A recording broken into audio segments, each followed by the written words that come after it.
Although Thomas Bulkowski says that the Falling Wedge is a poor performer as far as bullish charts go, I personally beg to differ. It has by far been one of my most favorite patterns to trade, and regardless, it is arguably the one pattern that easily sticks in a trader's brain, as it has almost achieved a meme status since the now overused mantra, "Falling wedges break to the upside 68% of the time," has now graduated from the Telegram channels of Crypto Bitcoin Chris's trading group to its viral-like spread on many YouTube chart spinners' lips. However, this easily remembered and much quoted statistic was first cited by famed author and trader Thomas Bulkowski, the man who actually studied and calculated that statistic. That's just a little crypto trivia there for you, just to share on those boring Zoom calls. Enjoy that. Road Dog Crypto.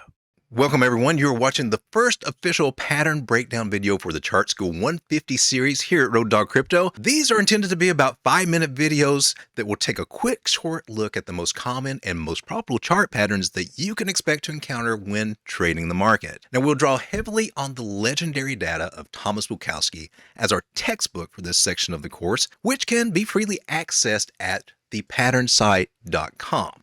Now, I encourage you to spend a lot of time and study there if you're serious about being a successful trader and investor.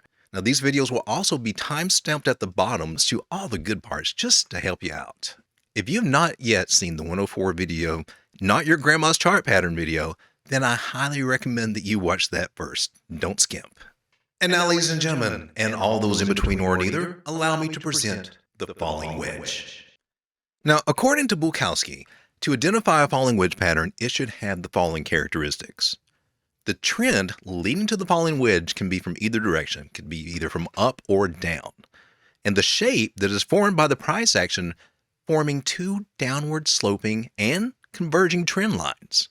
Now, when you're drawing these trend lines, price should touch each trend line at least 5 times to outline a good pattern. That means 3 touches for one trend line and 2 on the other. Price volume should trend downward about 72 to 75% of the time until the breakout. Now, the breakout can occur in any direction, but as often quoted, 68% of the time it is to the upward direction. And I love this pattern. Now, this pattern only confirms as valid when price closes outside one of the trend lines. You can usually expect to see a breakout occur when price action fills about 62% of the pattern. At that point, you need to take a closer look at this pattern to determine what the indicators are showing you as to which direction that this pattern may break out. Successful breakouts will be confirmed with high volume spikes. If there's no volume, there's no go. So always, as this pattern fills out, look for volume to be decreasing also.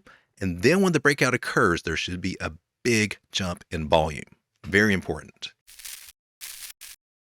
Greetings to the crypto community. We are Pseudo Anonymous. We are here to smash that like button.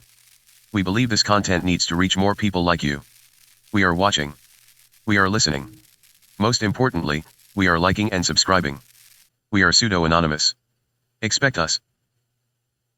Now, also, pay attention to tall patterns as they tend to play out a little bit better than the shorter ones. Sorry, shawty.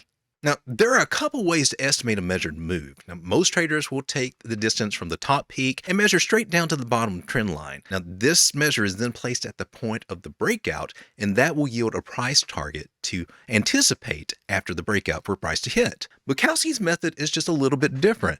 Bulkowski measures from the highest peak to the lowest peak in the whole pattern, and he applies that to the breakout. However, he also suggests applying a multiplier, in this case of 62% for upward breakouts, or if the pattern is breaking to the downside, you would apply a multiplier of 29% in order to determine the price targets. Now, before your head explodes at the thought of doing math, let me show you a cool little cheat for this using the Fibonacci retracement tool. All right, so here we are on a 4-hour chart on Bitcoin, and I've got a falling wedge right here. Now, the typical measure move would go to the top, come down to straight down to the bottom of the channel. You would take this, put this to the breakout point, put it right there, mark that, and that would be the measured move for the pattern, which it easily came up, hit that, bounced down, and then came up and did a support resistance flip. Now, for the Thomas Bulkowski method, how this works is that you would take from the top all the way down to the very bottom. So we've got this wick right here. We'll include that. Now to get that percentage on the pattern side, he's got a link to a page that breaks down all the statistics on the measured moves here. Although he does include this information on each of the patterns that he details, and I will include that on each one that we look at. Falling wedge on an upward breakdown, the multiplier would be 62%. All right, so what you want to do here is take your Fibonacci retracement tool, go from the very top wick all the way down to the very bottom wick right there. Now the Fibonacci tool is actually 100% range. We go from 0 up to this line here, which is 100%. So this makes it easy. If we are looking for 62%, we'll go up here to this 618. That is right around that area. So we just bring our line down to approximate 62%. We'll get rid of this Fibonacci. Now we'll take our measured move and we will apply it there. So according to that calculation, let's just go ahead and mark this point right here. 40,220 would be that move. And that's actually where we came up first before retesting, coming back downward, and then taking another leg up to the standard measured move. Very interesting, right? Here's an important point to remember when trading the falling wedge pattern, as well as other triangle shaped patterns. It is common when trading Bitcoin and cryptos to see fakeouts to the downside of this pattern as the market makers hunt for the liquidity to be found at stop losses. Now, stop losses are the protective sell orders that traders use to preserve their capital in case the trade fails. And in this case, a stop hunt to the downside, which breaks back into the pattern, is called a bear trap. You will find that should the price break below the pattern, form a bear trap, and then travel back inside the pattern with a confirmed candle close, this is when savvy traders go hard on a long position, as the price action now has a high probability of breaking out on the opposite side. Market makers stop out the longs, and they force them to buy back at a higher price, and this creates what's known as a short squeeze. And it also stops out leveraged traders who decide to short the downside, and it forces their positions to be paid in full. They're either getting stopped out or possibly, getting liquidated. It has an effect on the market. Now, in short, it all can get a little cray-cray, but if you recognize what's happening, you can profit nicely from it. Look for RSI divergence. Always look for divergence in these instances. Now, on the flip side, should the 32% chance for a downward breakout occur that is confirmed with a bearish retest of the broken trend line, then the price is likely to go down. Now, there's a chance that it could really go down. Ugly down. You better have a good CYA protection policy in place. This should happen, okay? So always make a point to use stop losses. The important takeaway here is, even though you, me, and a lot of other traders might risk front-running this pattern, it's not official and it's not valid until you actually get that candle close outside the pattern. That's what makes the official breakout trade. Now, please note that sometimes the market gets a little cray-cray again, and they'll try to fool you with a bull trap. That's when the price jumps back inside the pattern after breaking out to the upside and coming back down. No bueno. Not a fun ride, especially if you're trying your luck with leverage. Whew! And if you're watching this video, chances are that you are nowhere near ready to gamble, losing all your money by foolishly trading leverage. Leverage will kick you hard in the coin sack. Enough said.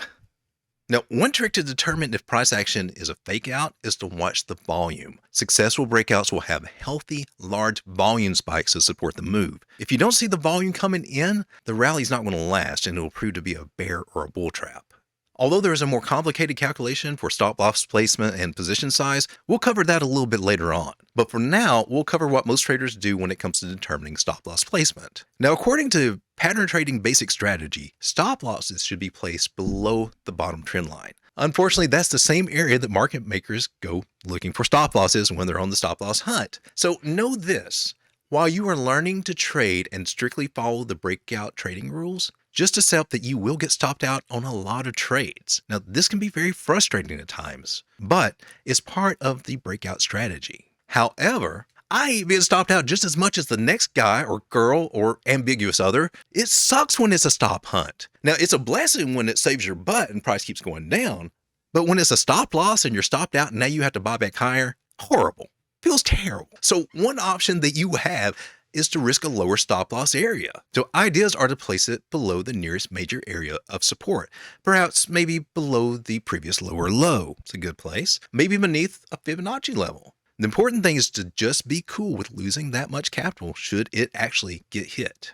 Well, that's the quick deep dive into falling wedge patterns. If you found it helpful, please consider leaving a like for the video to help this information reach others like you, hoping to make the most of this life-changing opportunity we call crypto. Karma favors the generous. Until next time, my name is Lane, your Crypto Road Dog, reminding you that you've got this. Be blessed and prosper. See you on the next one.